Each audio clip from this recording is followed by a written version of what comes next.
Hi ನಮಸ್ಕಾರ. ಮಹಾಂತೇಶ್ ಗೌಳಿ, ಕಲಬುರಗಿ. ಸದ್ಯಕ್ಕೆ ಇದು ಪಪ್ಪಾಯಿ ಪ್ಲಾಟ ಶಿವಯೋಗಪ್ಪ ಪೂಜಾರಿ ಅವ್ರದ್ದು. ಕಳೆದ 4 ವರ್ಷದಿಂದ ಇವ್ರು ನಮ್ಮ ಜೊತೆಗೆ ಅದಾರ. ಕಂಟಿನ್ಯೂಸ್ ಆಗಿ ಇವ್ರ ಬೆಳೆಗಳನ್ನು ನಾನೇ maintenance ಮಾಡ್ಲಾಗತ್ತೀನಿ. So revisiting follow up ಇತ್ತು, ಇವ್ರ ಹೊಲಕ್ಕೆ ಬಂದಿದ್ದೀನಿ ನಾನು. ಆ ರೈತರ ಜೊತೆ ಮಾತಾಡೋಕ್ಕೆ ಇಷ್ಟಪಡ್ತೀನಿ, ಹೆಂಗೆ ಹೊಂಟದ ಹೆಂಗಿಲ್ಲ ಆ್ಯಂಡ್ ಎಷ್ಟು ತಿಂಗಳದ. ಸೊ ನಮಸ್ಕಾರ. ನಮಸ್ಕಾರ. ಎಷ್ಟು ತಿಂಗಳದೈತ್ರಿ ಈಗ ಪಡ? ಈಗ 3 ತಿಂಗಳು ಮುಗಿದು 4ನೇ ತಿಂಗಳು ಚಾಲು ಐತಿ. 4ನೇ ತಿಂಗಳು. ಈ 4ನೇ ತಿಂಗಳ ಪಡ ಇದು ಬಂದಿದ್ದು ಕರೆಕ್ಟ್ ಅದತ್ತೀರಿ? ಕರೆಕ್ಟ್, ನಮ್ಗೆ ಕರೆಕ್ಟ್ ಸಿಗುತ್ತೆ ರೀ. ಈ ಬಡ್ಡಿ ಈ ಥರ ಬಂದಿದ್ದು, ಈ ಬಡ್ಡಿ ನೋಡ್ಬೋದು. ಈ ಬಡ್ಡಿ ನೌತಿ ನೋಡ್ಕೊಳ್ರಿ, ಇದು ಕೆಳಗಡೆ ಇಲ್ಲಿ ಹೊಸ ನೌತಿ ಬಿಡ್ಲಾಗತ್ತದ. ಸೊ ಕಂಪ್ಲೀಟ್ ನನ್ನ ಕೈ ಎಷ್ಟು ದಪ್ಪದದು ಈಗ.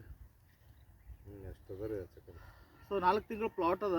ಸೊ ಇದಕ್ಕೆ ಮತ್ತೆ ಏನು ಮೇಂಟೈನ್ ಮಾಡ್ಲಾಗತ್ತೀರಿ ಇದ್ರ ಜೊತೆಗೆ? ಎಲ್ಲಿ ರೋಗ ಹಿಂಗೆ ಏನಾರೇ ಹೊಂಟದ? ರೋಗ ಈಗಿನಷ್ಟು ಕರೆ ಏನಿಲ್ಲ ರೀ.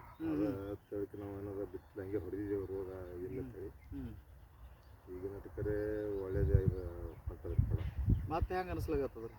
ಮತ್ತೇನು ಬದಲಾವಣೆ ಅದು? ಮತ್ತೇನಿಲ್ಲ ಈಗ. ಮತ್ತೆ ಈಗ ನಿಮ್ಮ ಎಣ್ಣೆ ಪಾತ ಏನಾಗ ಹಾಕ್ಬೇಕಂತ ನಾವು ವಿಚಾರ ಯಾವ ಸಗಟ್ ಇದು. ಅದ್ರ ಜೊತೆಗೆ ಉಳ್ಳಾಗಡ್ಡಿನೂ ಹಾಕ್ಕೊಂಡಿದ್ದದ.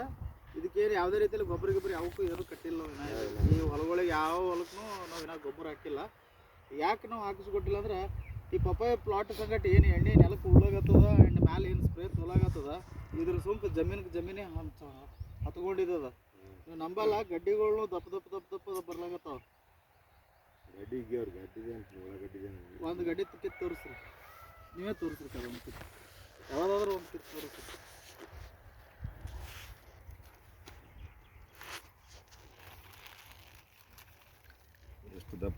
ಇಷ್ಟು ದಪ್ಪ ಉಳ್ಳಾಗಡ್ಡಿ ಸಮೇತ ಬರ್ಲಾಗತ್ತದ. ಪಪ್ಪಾಯಿ ಪ್ಲಾಟ್ದೊಳಗೆ ಮಾಡ್ಸೀನಿ. ಯಾಕಂದ್ರೆ ಇದು ಲಾಗೋಡಿಗಳು ಕಡಿಮೆ ಬರ್ತದೆ ಸರ್. ಯಾಕಂದ್ರೆ ಪಪ್ಪಾಯಿ ನಮಗೆ ಕೈಗೆ ಬರೋದಾಗ ಉಳ್ಳಾಗಡ್ಡಿ ನಮ್ಗೆ ಕೈಗೆ ಹತ್ಕೊಂಡ್ಬಿಡ್ತದೆ. ಅದ್ರದ್ದು ಲಾಗೋಡಿನೇ ಅರ್ಧ ಬಂದಿರ್ತದೆ. ಫಾಲ್ತು ರೊಕ್ಕ ಹಾಕೋದಿಲ್ಲ. ಫಸ್ಟ್ ಆಫ್ ಆಲ್ ಹೇಳ್ಬೇಕಾದ್ದು, ಈಗ ನಾ ಮೊನ್ನೆ ಆದ್ರೂ ನಾನು ನಿನ್ನೆ ಬಿಟ್ಟು ಮೊನ್ನೆನೇ ಹೇಳಿದೆ, ನಾನು ಕಬ್ಬಿನೊಳಗೆ ಯಾರು ಮಾಡ್ಲಾಗತ್ರಿ ಕಬ್ಬಿನ ಪ್ಲಾಟ್ನ ಮೆಕ್ಕೆಜೋಳ ಹಾಕೋದು ಅಂದ್ರೆ ನಿಮ್ಗೆ ಲಾಗೋಡಿ ಹೋಗ್ತದೆ, ಕಬ್ಬಿಗೂ ಗ್ರಿಪ್ ಸಿಗ್ತದೆ. ನಿಮ್ಮದು ಇವತ್ತು ನಾ ಹೇಳತ್ತೀನಲ್ಲ, 1000 ರೂಪಾಯಿ ಪ್ಯಾಕೆಟ್ ಹೋದ್ರೂ ನಿಮ್ಗೆ ಲಾಸ್ ಇಲ್ಲ. 1000 ಮಳೆವರೆಗೆ ಏನು ಹತ್ತು. ಯಾಕಂದ್ರೆ ಯಾವ ಟೈಮ್ನಾಗ ಹ್ಯಾಂಗೆ ರೇಟ್ ಹತ್ತದೋ ಗೊತ್ತಿಲ್ಲ. ಬೆಳೆಗಳು ಹಾಳು ಮಾಡ್ಕೊಳ್ಳೋದಿಲ್ಲ. ಈಗ ವರ್ಷದ ಬೆಳೆಗಳು ಯಾವ್ಯಾಕಿರಲೆಕ್ಕ ಅದ್ರೊಳಗೆ ಇನ್ನಿತರ ಬೇರೆ ಬೇರೆ ಬೆಳೆಗಳನ್ನು ಮಾಡ್ಕೊಡ್ರಿ. ಮಿಶ್ರ ಬೆಳೆಗಳು ಮಾಡಿರಿ. ನೀವು ಎಷ್ಟರ ಮಟ್ಟಿಗೆ ಬೆಳೆಗಳು ಮಾಡ್ತೀರಿ ಅಷ್ಟು ಸ್ಟ್ರಾಂಗ್ ಆಗ್ತದೆ ನಿಮ್ಮ ಜಮೀನು. ನಾನು ಹಾಕಿದ್ರೆ ಒಂದೇ ಹಾಕ್ತೀನಿ, ಒಂದೇ ಬೆಳೆ ತಕ್ಕೋತೀನಿ ಅಂತಂದ್ರೆ ನಿಮ್ಮ ಪಡಗಳು ಫೇಲ್ ಮಾಡ್ಕೋತೀರಿ. ಫಸ್ಟ್ ಆಫ್ ಆಲ್ ಇದು ನಿಮ್ಮ ಗಮನದಾಗ ಇರಲಿ. ಆ್ಯಂಡ್ ಎಸ್ಪೆಷಲಿ ಪಪ್ಪಾಯಿ ಅಂತೇಳಿ ಬಂದಾಗ ಇದು ಕಣ್ಣಿಗೆ ಸೂಕ್ಷ್ಮವಾದಂಥ ಬೆಳೆ. ಒಂದು ಸರ್ತಿ ರೋಗಿಗೆ ಹತ್ತು ಪಡಗಳು ಫೇಲ್ ಆಗ್ತಾವೆ. ಸರಿ ಸುಮಾರು ನನ್ನ ಕೈ ಮೇಲೆ ಎಷ್ಟೋ ಆಗ್ಯಾವ ಈಗ ಸರ್. ನಾನು ಸಮೇತ ನಾನು ದೊಡ್ಡ ಶಾಣೆ ಅಂತಲ್ಲ, ಓಪನ್ ಹೇಳಾಗತ್ತೀನಿ. ನನಗೇನು ಕದ್ದು ಮುಚ್ಚಿ ಹೇಳೋ ವ್ಯವಸ್ಥೆ ಇಲ್ಲ. ಕೆಲವೊಂದಿಷ್ಟು ಜನ ಬೇರೆ ಬೇರೆ ಒಂದಿಷ್ಟು ಮೇಂಟೆನೆನ್ಸ್ ಮಾಡಿ 8-9 ತಿಂಗಳು ಆದಮೇಲೆ ಪಡಗಳನ್ನ ಕೈ ಕೊಟ್ಟವ್ರು ಅದಾರ. ಇವತ್ತು ನಾ ಸ್ವತಃ ಹೇಳೀನಿ ಅವ್ರಿಗೆ, ರೋಡ್ ತೆಗೆದು ಬಿಡ್ರಿ ಅಂದಿನಿ. ಆ ಪಡ ನೋಡಿ ಅವರೇ ನನಗೆ ಬೈದಾರ. ನಾ ಏನು ಮಾಡಪ್ಲಿಲ್ಲ, ಹೆಲ್ಪ್ಲೆಸ್ ಇದ್ದೀನಿ. ಪಡಗಳು ಲೈನ್ ಕ್ಲಿಯರ್ ಇತ್ತಲ್ಲ ರೀ, ನಮಗೆ ಮಾಡೋಕೆ ಭಾಳ ಚಂದ ಅನಿಸ್ತದೆ. ನೀವು ಇಡೀ ಪ್ಲಾಟ್ ನೋಡ್ಬೋದು. ಈ ಪ್ಲಾಟ್ ಹೆಂಗೆ ಹೊಂಟದ ಹೆಂಗಿಲ್ಲ ನೀವು ಅಬ್ಸರ್ವ್ ಗೊತ್ತೇ ಆಗ್ತದೆ. ಯಾಕಪ್ಪ ಅಂದ್ರೆ ಬೆಳೆ ಮಾಡೋದು ಇಂಪಾರ್ಟೆಂಟ್ ಅಲ್ಲ ಸರ್, ಬೆಳೆನ ಯಾವ ರೀತಿ ತರಬೇಕು ಅನ್ನುವಂಥದ್ದು ಇಂಪಾರ್ಟೆಂಟ್. ಯಾವ ಹಂತದಾಗ ಏನು ಕೊಡ್ತೀರಿ ಅದು ಭಾಳ ಇಂಪಾರ್ಟೆಂಟ್. ಬೆನ್ನ 4,500, 5,000, 6,000, 7,000 ರೂಪಾಯಿದಾಗ ಈ ಪ್ಲಾಟ್ ರೆಡಿ ಆಗ್ಯದ. ಅಂತ ಪರಿ ಇದಕ್ಕೆ ಏನು ದಮ್ಮ ರೊಕ್ಕ ಹಾಕಿಲ್ಲ ನಾವು, ಏನು ದಮ್ ರೊಕ್ಕ ಹಾಕಿಲ್ಲ. 5,000, 6,000 ರೂಪಾಯಿದಾಗ ಪೂರ ಪ್ಲಾಟ್ ರೆಡಿ ಮಾಡೀವಿ. ನಿಮ್ಮ ಎಣ್ಣೆ ಮ್ಯಾಗ ನಾವು ಏನು ಮಾಡಿಲ್ಲ. ಇದಕ್ಕೆ 5,000, 6,000 ರೂಪಾಯಿದಾಗ ಸರ್ ಸೌಜೋಡ ಉಳ್ಳಾಗಡ್ಡಿ ಬತ್ತು, ಪಪ್ಪಾಯಿ ಆಯಿತು. ಇದು ಆಗ್ಯದ ಅನ್ನೋದ ಪಪ್ಪಾಯಿ ಕೈಗೆ ಬರ್ತದೆ ಹಂಗೆ. ಸೊ ಯಾಕೆ ನಾವು ಹೇಳ್ತೀವಿ ಅಂದ್ರೆ, ಭೂಮಿಗಳನ್ನ ಉಳಿಸ್ಕೊಳ್ರಿ, ಸಾಯಿಲನ್ನು ರೆಡಿ ಮಾಡ್ಕೊಳ್ರಿ. ನೀವು ಮಾಡುವಂಥ ತೇರಿ ಈಗ ನೋಡ್ರಿ, ಎಲಿಗಳು ಎಷ್ಟು ಚದರದಾವ.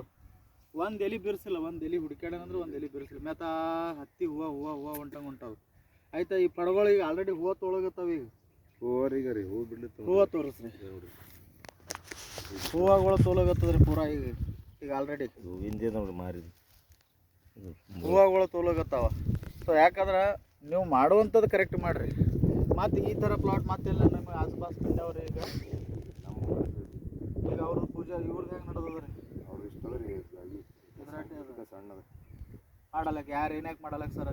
ನನ್ನ ಕಡೆಯಿಂದ ಯಾರು ಮಾಡಿಸ್ಲಾಗತ್ತಾರ ನಾವು ಅವ್ರದ್ದು ಕರೆಕ್ಟಾಗಿ ನಿಯತ್ಲಿಂದ ಪಡಗಳು ಮಾಡಿಸ್ಕೊಡ್ಲಾಗತ್ತೀನಿ. ಯಾವುದೇ ರೀತಿಯಲ್ಲಿ ಮೋಸಲ್ಲಿದ್ದಾಗ ಕಡಿಮೆ ಖರ್ಚು ಬರ್ತದೆ. ಹೇಳುವಂಥ ಒಂದಿಷ್ಟು ಥಿಯರಿಗಳನ್ನು ಕರೆಕ್ಟಾಗಿ ಫಾಲೋ ಮಾಡಿರಿ.